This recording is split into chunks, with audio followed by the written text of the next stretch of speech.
pledge allegiance to the flag of the United States of America and to the republic for which it stands, one nation, under God, indivisible, with liberty and justice for all. Are there any additions or corrections to the agenda?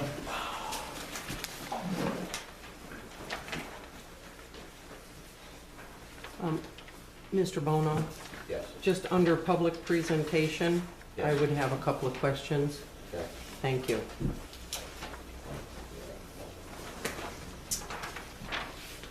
Okay. Motion to approve the agenda. Any addition? Approve it. Second. Motion made, all in favor? Aye. Opposed? Carried. Okay, previous minutes, I'll read those. July 11th, present, Supervisor Ronald Bono, Gregory Ruder, Casey Sikowski, Roy Curley, Tracy McLean, approximately 28 guests. Supervisor Bono opened the meeting at 7:35 with the Pledge of Allegiance. Patty Bukowski made the motion, agenda is accepted. Greg Ruder seconded. All in favor, so moved.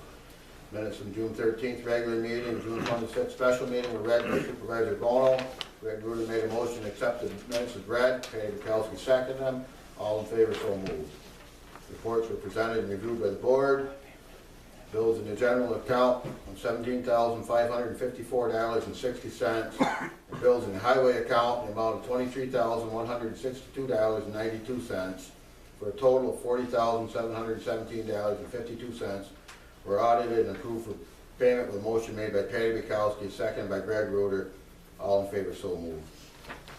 Supervisor Bono reports that Madison Lake Park has been closed by the Madison County Board of Health due to results from flooding that has occurred from the rain. He has discussed at the county the FEMA funding that may be available. However, at this time, IA individual assistance has been denied. The PA public assistance has not yet been determined. Roy states that the town has sustained approximately $400,000 worth of damage to the roadways. Greg Ruder would like to thank Roy on behalf of Lake Marine Association for his help during the rains. There will be a windmill workshop on the 17th of July at 7:30 p.m. Fire Chief Steve Johnson would like to meet with Supervisor Bono. Ron asked to have Greg Ruder also in attendance. The meeting is scheduled for 7:30 sometime between the week of July 22nd, depending on Steve's schedule. Resident John Geiser would like to thank the board and highway superintendent for doing a good job. He does feel that Lovejoy Road was not properly taken care of with barrels and cones on the roads after it washed away Friday night. The road should have been closed immediately. Highway superintendent states that the cones were placed in dangerous areas on Lovejoy Road on Saturday morning.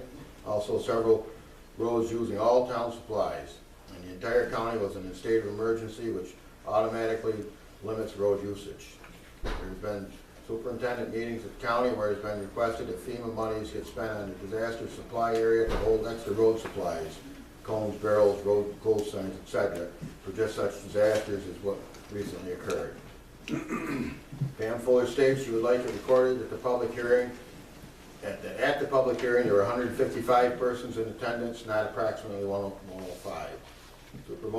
Supervisor Bono presented the following resolutions to the board for their consideration. 1323, to authorize Supervisor Bono to move monies in the amount of $40,700 from Berkshire Money Market into the appropriate accounts to cover July bills. Patty Bukowski made a motion to adopt the resolution. Greg Ruder seconded. Roll call vote, 3 votes yes. 1324, to authorize Supervisor Bono to move monies in the amount of $863.21 from the Aquatic Growth Money Market into a general fund checking account to cover July bills. Greg Ruder made the motion to adopt the resolution. Patty Bukowski seconded. Roll call vote, 3 votes yes.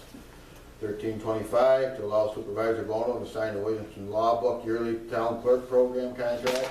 Patty Bukowski made the motion to adopt the resolution. Greg Ruder seconded. Roll call vote, 3 votes yes.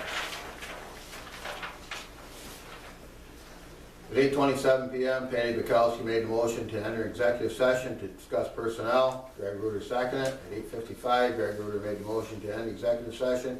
Patty Bukowski seconded. All in favor, so moved. At 8:55, Patty Bukowski made the motion to adjourn the meeting. Greg Ruder seconded. All in favor, so moved. Respectfully submitted, Tracy McLean, Town Clerk. And then also we've got the special workshop. You want to do them together or you want to approve them individually? Okay. July 17th, present, Ronald Bono, Gregory Ruder, Bradley Dixon, Teresa Kowski, James Lundgren, Roger Williams, Attorney Getman, Tracy McLean, and approximately 20 guests. Supervisor Bono opened the meeting at 7:30 p.m. He explained the purpose of this workshop meeting was for the town board to discuss proposed windmill regulation. As the 15 changes from the last draft had questions as to the legality needed for definitions and setback regulations, the board questioned Attorney Getman on these proposed changes. Councilman Jim Lundgren states he would like to propose, instead of an outside wind district, a wind-free district.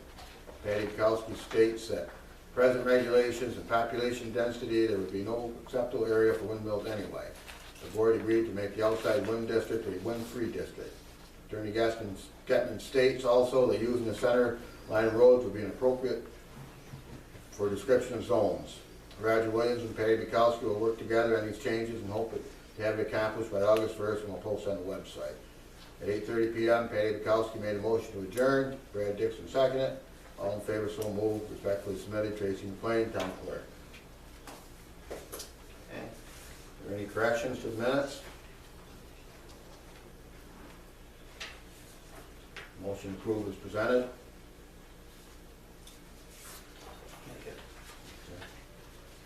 Second? I'll second it. Okay, motion been made in second. All in favor, so Aye. opposed? Carried. Okay. Reports. Okay, we got a bunch of them there. Yeah, so we got the pleasure of having Amy here this evening, so if you kind of give us an update on the lake. Yeah, this has been one of the weirdest summers I've ever had in the 12 years I've been working down at the lake. I have been in constant contact with Ron for the month of July that we've been closed. When the county Department of Health comes down, she always comes down the first week of July after the 4th. I know sometime during that week she comes down. And I've been waiting. We had already had a discussion about what to do with the rising water and what we should do. She came down on the day that it decided to go across the roadway. So the minute she couldn't get across the roadway without driving through water, she goes, that's not, that's a hazard. I can't go across that. I'm going to have to close you down as far as being able to use the bathrooms in the swimming area and the beach houses. So it had nothing to do with the water, just the quality of the water. There was just way too much. And then proceeded to rise more and more in the next 2 weeks. The kids can tell you we drove down every morning when I took them to summer rec. We drove down every morning, and every day I kept praying that the water would be gone so we could open back up again. But it didn't, and then this last week, for some reason, I don't know if it was the drier air, what it was, the water finally did go down. I've been talking to the county health lady. I've been doing our water samples. I did give Tracy a copy today. I don't know if she gave a copy to everybody of the water samples for this year, which have all been, the levels, they have to be under 250 CFUs per 100 milliliters. I'm not exactly sure what all the things mean. Most of ours all the time are under 50. We did have one this year that was over 250. It was the one she had one of my lifeguards do, and I think what she did is just scoop the top part of the water, and the top part of the water is not where you're supposed to get your water sample because it's usually a higher concentrate on top. You're supposed to dip down underneath the water, then open the jug, and then close it back up before you bring it up, so that you get a true, accurate reading of the overall water quality, not just the surface quality. So hers was really high, and then I came back and did one 3 days later, and we were at 50. So I think hers was either one really bad spot, which is why if you get a bad one, they have you do another one because you either found one little bad spot of water, or it was done incorrectly. So all our water samples have been fine. As soon as Ron called me this week and we found the water had gone down a lot, and we talked about putting stone on the driveway, I got a hold of the lady at Department of Health, and she said she was going to be coming down Wednesday to do her second water sample for me. I said, that's great. I couldn't get a hold of lifeguards in time between getting the roadway done and getting a hold of everybody and having time to get down there. So I set up an appointment with her on Tuesday. She's going to be coming back. The guards and I are going to get down there tomorrow and Saturday. She's given me a list of things that I need to do so that we can open. There still is no sand. It's all underwater. The lifeguard stands are in the water. It has gone down some. The water right now is right on the edge of the grass. as you come down the hill from the beach house. So it's still extremely high, but she said if I do this and this, then she will definitely grant me as long as our water samples keep coming back fine. She sees no reason to keep us closed for any more reason. People have been very nice to me on the phone when I call and say, I'm sorry, you can't go down to the lake for your party. We talked about other options, and I've been giving them, and I don't know if they've been calling. I've had a couple people tell me they have called and asked about using the Fireman's Pavilion, and talked to Barb Clark, or using the historical site, the old Legion, as a separate, as another option for them to use. And that seems to have worked. The people I've called for the next couple weekends are now very excited because they can use the pavilions, or we're anticipating that they can use them. So they were very elated because they didn't really want to move it to their house or anywhere else. I'm not sure. We had my dad come down and do a little bit of digging work, trying to think we can maybe move some of the water, and I think it did work in the beginning. And then we got a couple more days of rain, and it just over flooded.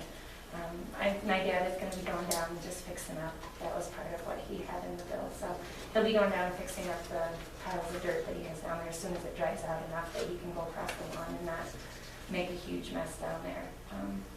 One thing I want to do next year for the winter, maybe run and sit with you and see if there's anything we can come up with. You know, I heard you guys talked about money, flood money, and something to maybe fix. But a lot of people I've talked to said this hasn't happened more than once in their lifetime. They've seen the water get that high down there. So I don't know if it's worth putting a lot of money in down there. Yeah, for but every something that spring, happens. you know, in the spring it's always flooded over. It does, in the spring, but it usually, by the time we By the open, time you end open of it, June, it is usually way, and it's down to where it normally is. We've only had the one summer that it started really high, but then went down. We've never had it start down and then come up, as far as I know, in summer season and swim season. So it's been a new eye-opener for me in trying to figure out how to work. And I'm not sure what we can do to maybe make it work so it never happens, the roadway doesn't flood again, other than, you know, there's really nowhere else for any of the water to go. We get that much rain. Brad, you jinxed us. We left your place that night and our driveway was flooded in the middle of the road, and we had talked about that. Yeah. That second rain that we got, that was really bad. But I don't know. I'm open for suggestions, you know, trying to figure out, sit down with Roy and trying to figure out what we can come up with, or any of the town boys. Yeah, I just don't know. There's nowhere for any of the water to go if it gets that high. The swamp can only take so much, and the little side can only take so much, and then there's nowhere else for it to go, which is why we had such a problem down there. It's a luxury and a pain at the same time, not having any inlets or outlets. Now, how late are you gonna be open? We stay up until Labor Day. We have parties right up to later. I actually have a wedding scheduled for the middle of September. But they won't be swimming, it'll be just using the pavilions and the bathrooms. I know towards the end, it's getting started. It usually this time of the year will get really slow. I don't know what's gonna happen this year with us not having been open for so long.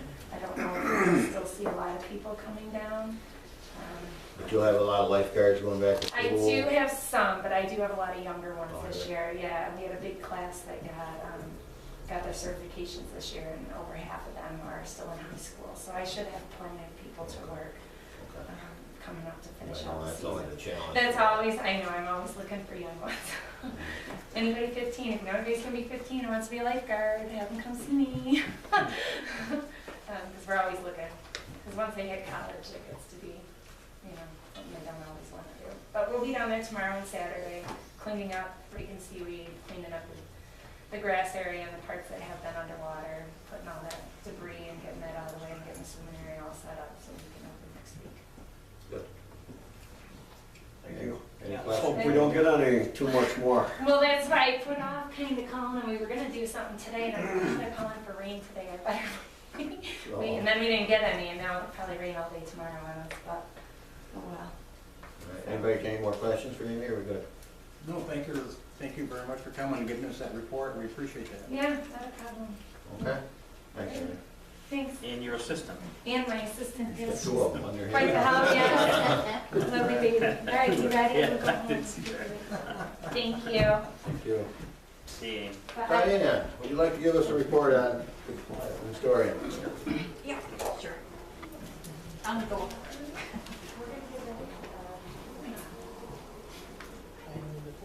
I know, I'm way back in the corner. Remember my sea legs here. Okay, I didn't know how many of these to make. But, Thank you. yeah, welcome.